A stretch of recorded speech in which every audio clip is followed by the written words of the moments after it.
gonna happen. No security checks or nothing. You remember that madness with the drone? And you're a big man, yeah? About to be 30. Hey. All engaged in that. Come on. Send my love to Sandra, for real. Respect, bro. Yeah, love. What are you saying? You doing anything? You just chilling?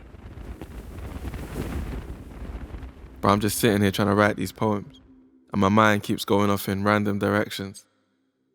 Imagine, I'm about to turn 30 on the same day as the Ugandan elections. I became George the Poet at the age of 20, not long after my Cambridge entry.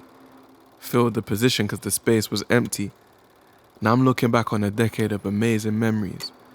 And bro, so much has changed. What's the biggest change for you? When I started uni, like I always say, I planned to become an MP. All I dreamt about was change. I wanted plenty. So I'm studying political science, and I've realized we're facing a difficult bias. The things they're making me read contain the information we need to break the mold and take control, but the youth have a different dream they've been sold. They've been told about the status and the papers they can make on road. And that makes sense to a young mind, especially one that hasn't done time. So despite the dangers road may involve, it's a calculated risk. Obviously, I'm oversimplifying the thought process, but that's about the basic gist. So all of this stuff that I'm reading in Cambridge has basically no chance of reaching the same kids that I hope to serve by becoming an MP. So my campaign would be running on empty. Yeah, I hear you, bro. I hear Get me? I think the main thing I've realized is politics won't save us. As young black people, we have better ways of communicating. How do you mean? Think about it. If I can take an idea I learn at uni and rap it to these kids, they can learn it through me. Especially if they see man graduated and made money without turning bougie. Think about all the poor black kids across the world. That's what they want to see. Someone who can show them how to become a somebody. Facts. And we do that through music. Bro, making music's like dreaming aloud. You influence people's feelings when you're dealing with sound. When we can make it seem deep and profound, we can lift people's spirits and earn a decent amount, and we make our people them proud by releasing an album, speaking to thousands when we perform on stage. And yeah, it is a way of dealing with all the rage, because representation obviously is a form of change. So what are you saying about Bobi Wine? Bobi Wine. Once upon a time, Bobi Wine was just like another boy in the city of Kampala, East Member of Parliament Robert Kyagulanyi, also known as Bobi Wine, did what We'll speak to Ugandan Afro-pop star and newly elected MP, Bobi Wine, who almost needs no introduction for many of you. Today, he's freed on bail and facing a charge.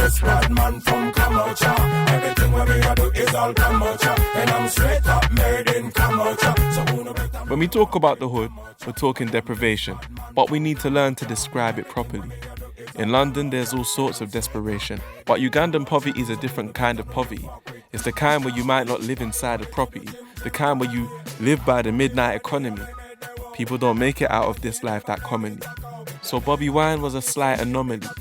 He used his voice and made music with it. Back when people thought there was no future in it, he represented the poor through his lyrics and the youth gravitated to his spirit.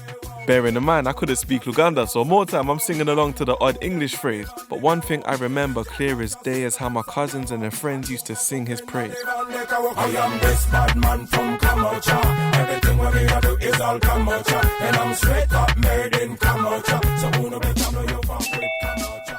I am this bad. Yo, can you see me? Yeah, I got you, bro. Got you. Oh yeah, now I see you now. Yeah. You're saying Bobi Wine, yeah? What was I saying? Yeah. Bobi Wine went on to become an MP. These times, I'm an MC. You see the role reversal. That was gonna be my journey, at least by 30. But life is live. No rehearsal. It's a performance that you can never know the words for.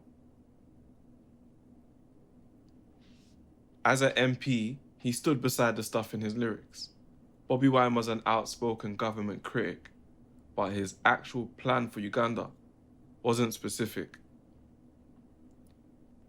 Like, he spent a lot of time criticizing the president, calling him out for undermining development, and even though a lot of what he said was true, and that's what an opposition politician's meant to do, it's one thing being loud and right. It's another thing working on policy out of sight. Don't get me wrong, he's been brave, he's been strong. But there's more to governing than getting crowds excited. It's one thing being known as a visionary. It's another thing trying to keep control of the military. Put it like that. You know what? I hear that, but what are the people saying? Because Ugandans, they love the country, but they're sick of the problems. And the system keeps giving them ridiculous options. For people who feel like they have no choice, Bobi Wine has been the perfect homegrown voice. But the president has made himself the center of everything. Most Ugandans can't see a contender just entering. Museveni's a constant. You know what you get with him. No one knows what to expect from the prospect of Bobi stepping in. True. No one wants to upset the team. This is it. But from the perspective of African leaders, imagine how scary having to leave is. I mean, look at the past 10 years alone. Yeah. I bet the president's fears are grown, man. Hey, for real. Mugabe in Zimbabwe, Bashir in Sudan.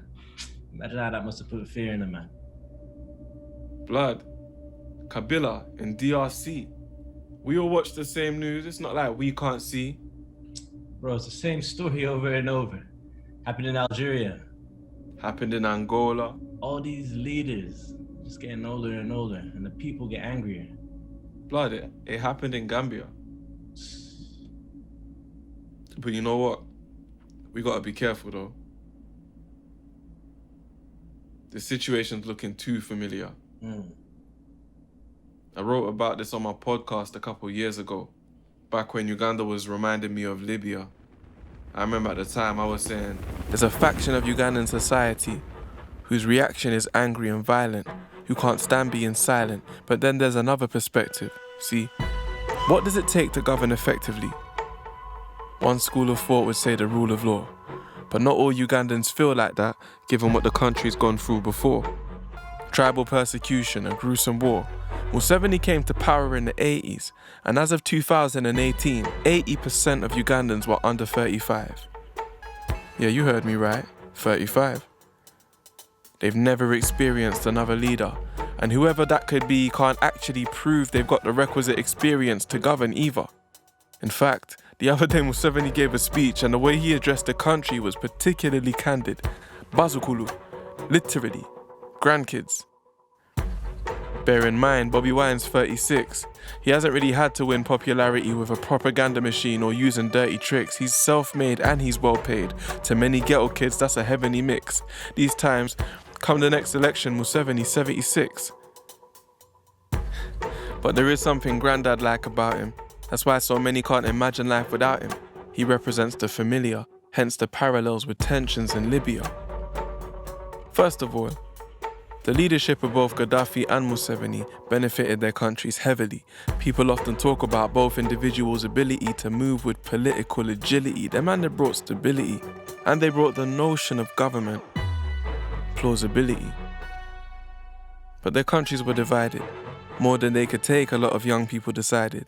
People were tired of poverty when politicians were commonly buying expensive shit. People were tired of censorship. These times, Kampala's seen a steep rise in street crimes, and in Benghazi, race riots eventually hit. And even then, Libya's unemployment rate was way better. Uganda's GDP per capita 7 years later is way deader. What I'm saying is it's not like people ain't fed up. If only corruption meant you could bribe someone so that change sped up. And corruption is another one. In fact, it's probably problem number one. Guys don't mind paying bribes and kickbacks if the give back is proportionate. But if they're paying into a system that doesn't benefit them, it's unrewarding, it's extortionate. Now with high rates of adult literacy and more exposure because of globalization, people start noticing what they don't have in an underdeveloped and overpriced nation. That's how you get a brain drain. You can't maintain growth when talent finds it hard to prevail.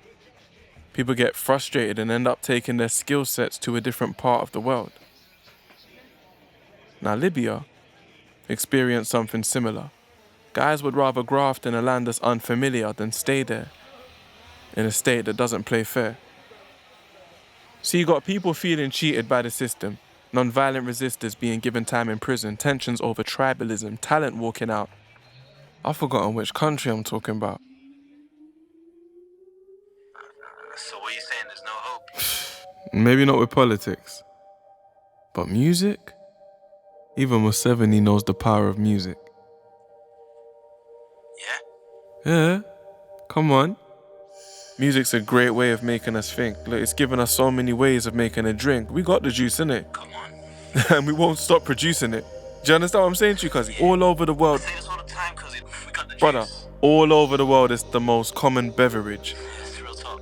And that's given us a lot of leverage, a lot of privilege, a lot of heritage. But all of this comes from the streets. Yet we still can't save our daughters and sons from the streets. We got famous artists walking with guns on the streets, and food still runs the alternate funds on the streets. We want our music to be our savior from all of this self-destructive behavior. But it's just a soundtrack to what's really happening. All the issues that we're not really tackling.